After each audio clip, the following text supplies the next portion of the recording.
Hi guys, welcome back to Molu mini shorts. അപ്പോൾ ഇന്നത്തെ vlog എന്ന് പറയുന്നത് ഒരു ട്രാവൽ വ്ളോഗാണ്. വേറെ എങ്ങോട്ടുമല്ല, നമ്മൾ ആന്ധ്രാപ്രദേശിക്ക് പോണ ഒരു വ്ളോഗാട്ടോ. അപ്പോൾ അവിടുത്തെ കാര്യങ്ങളൊക്കെ ആയിട്ട് ഞാൻ വേറൊരു വ്ളോഗ് ഇട്ടോളാം. ഇതിൻ്റെ മുമ്പ് ഞാൻ 2 ഷോർട്ട് വീഡിയോ ഇട്ടിട്ടുണ്ടായിരുന്നു, ഇങ്ങനെ പോയി അവിടുത്തെ ഒരു കാര്യങ്ങളൊക്കെ ആയിട്ട്. അപ്പോൾ നമ്മൾ താന്നൂർ റെയിൽവേ സ്റ്റേഷനിലാട്ടോ ഇപ്പോൾ ഉള്ളത്. നമ്മൾക്ക് ഇവിടുന്ന് പാലക്കാട് വരെ ഒരു ട്രെയിനുണ്ട്. അപ്പോൾ അതിന് നമ്മൾ വെയിറ്റ് ചെയ്യട്ടോ. ഇപ്പച്ചും പിന്നെ നമ്മളെ സിനിക്കാക്കൊക്കെ ടിക്കറ്റ് എടുക്കാൻ പോയിക്കണേ. ഇതാണ് സിതു. അപ്പോൾ എനിക്ക് വീഡിയോ ഒക്കെ എടുക്കണം മടിയാട്ടോ. മിമിയും മുഫിയൊക്കെ അവിടെ ഉണ്ട് കേട്ടോ. ഇവർ ചൂയിങ്ങൊക്കെ തിന്ന് ഇങ്ങനെ നടക്കുകയാണ്. അപ്പോൾ കുറച്ച് നേരം ലേറ്റ് ആയിരിക്കുന്നു, കുറച്ചധികം നേരം. പക്ഷെ നമ്മളേതായാലും നേരം വൈകിട്ടാണ് വന്നത്, അതുകൊണ്ട് നമുക്ക് കുറച്ച് നേരമൊക്കെ ആയിട്ടുള്ളതിന് കേട്ടോ. പിന്നെ നമ്മൾ ഇത്ര ആൾക്കാരൊന്നുമല്ല, കുറേ ആൾക്കാരുണ്ട്. ഫുള്ള് ഫാമിലി ആയിട്ട് ആന്ധ്രയിൽ പോവാട്ടോ. ആന്ധ്രയിൽ എൻ്റെ മൂത്തപ്പുണ്ട് കേട്ടോ. അപ്പം മൂത്തമ്മാൻ്റെ അടുത്തേക്കാണ് പോണത്. അപ്പം കുറച്ച് ആൾക്കാർ പരപ്പനങ്ങാടിയിൽ നിന്ന്, പിന്നെ ഞങ്ങൾ ഇവിടെ താന്നൂരിൽ നിന്ന്, പിന്നെ കുറച്ച് ആൾക്കാർ തിരൂരിൽ നിന്ന്, അങ്ങനെയായിരുന്നു കയറിയിട്ടുണ്ടായിരുന്നത്.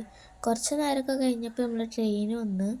അപ്പം നമ്മൾ ട്രെയിനിൽ കയറുന്നതൊന്നും എടുക്കാൻ നമുക്ക് കഴിയില്ലല്ലോ, ലഗേജ് കുറേ ഉണ്ടായിരുന്നു. അപ്പോൾ അതൊക്കെ ഇട്ട് ട്രെയിനിൽ കയറുമ്പോൾ നമുക്ക് എടുക്കാൻ പറ്റിയെന്ന് വരില്ല.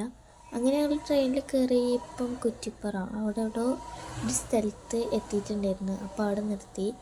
നമുക്ക് ട്രെയിനിലൊക്കെ കുറേ സ്ഥലമൊക്കെ ഉണ്ടായിരുന്നു കേട്ടോ. നമ്മൾ പിന്നെ നല്ല അടിപൊളിയായിരുന്നു, ഫുള്ള് ഫാമിലിയൊക്കെ ഉണ്ടായതുകൊണ്ട്. ബാക്കിയുള്ളവർ കുറച്ച് അപ്പുറത്തായിരുന്നു. അപ്പം ട്രെയിൻ ഇങ്ങനെ പോയിക്കൊണ്ടിരിക്കുകയാണ്. 2 മണിക്കൂർ തോന്നുന്നു നമ്മൾ ഇവിടുന്ന്. പിന്നെ മുഫിയൊക്കെ ഫോട്ടോ എടുക്കണ തിരക്കിലാട്ടോ. ഞങ്ങൾ എല്ലാവരും കൂടി ഫോട്ടോസൊക്കെ എടുത്തിരുന്നു കേട്ടോ. ഞാൻ പിന്നെ വന്ന പാടെ സൈഡ് സീറ്റ് പിടിച്ച്.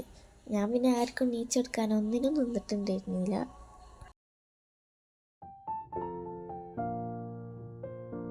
അങ്ങനെ കുറച്ച് നേരം കഴിഞ്ഞപ്പം വെറുതെ ഒരു എൻ്റർടൈൻമെൻറ്റിന് കുറച്ച് കടലൊക്കെ എടുത്ത് തിന്നിട്ടോ. എൻ്റെ കയ്യിലെന്താ കുറച്ചെന്ന് വിചാരിക്കണ്ട, ബാക്കി അപ്പുറത്തെ കയ്യിലൊക്കെ വെച്ചിട്ട് ഇരുന്ന് തിന്നാണ്. അങ്ങനെ കുറേ നേരത്തിന് ശേഷം നമ്മളിതാ ഷൊർണൂർ എത്തിക്കണ്. ഷൊർണൂർ നമുക്ക് ഇവിടെ സ്റ്റോപ്പുണ്ട്, അതുകൊണ്ട് കുറച്ച് നേരം അവിടെ നിർത്തിയിട്ട് ഇനി കുറച്ച് നേരം കൂടെ ഉള്ളൂ. അതാണ് ആകെ സമാധാനം. പിന്നെ വയറിൻ്റെ ഉള്ളിൽ നിന്ന് ഇങ്ങനെ തെറിവിളികളൊക്കെ കേട്ടുകൊണ്ടിരിക്കുന്നുണ്ട്. ഫുഡൊക്കെ നമ്മൾ പാലക്കാട് എത്തിയിട്ടേ കഴിക്കുള്ളൂ കേട്ടോ. അപ്പോൾ അതിനുള്ള വെയിറ്റിംഗ് ആണ്. എല്ലാവരും ഓരോരുത്തർ പണികളൊക്കെ ചെയ്ത് അവിടെ ഇങ്ങനെ ഇരിക്കുകയാണ് കേട്ടോ. പിന്നെ കുറച്ച് കഴിഞ്ഞപ്പോൾ ഒരു എൻ്റർടൈൻമെൻറ്റിന് ലുഡോ ഒക്കെ കളിച്ചിട്ടുണ്ടായിരുന്നു.